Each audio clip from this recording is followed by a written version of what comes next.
Welcome back to Learn JavaScript on Codecademy. We're in the Objects section. This is Introduction to Objects.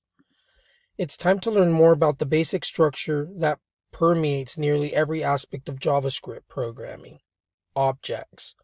You're probably already more comfortable with objects than you think, because JavaScript loves objects.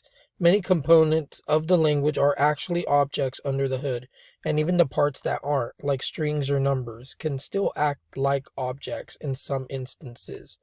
There are only 7 fundamental data types in JavaScript, and 6 of those are the primitive data types: string, number, boolean, null, undefined, and symbol. With the 7th type, objects, we open our code to more complex possibilities.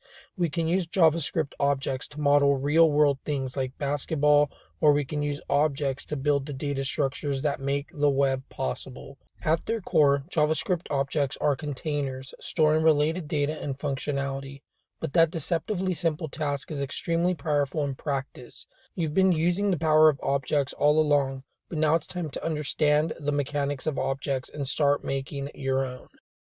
Here we have apple, baby, table, and worm, and these are all examples of objects.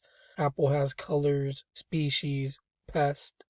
The value given to color is red. Species is given Fuji. Pest is worm, and the worm can have its own properties, and the worm can be assigned its own values. Table has number of legs, material, and then assigned its values.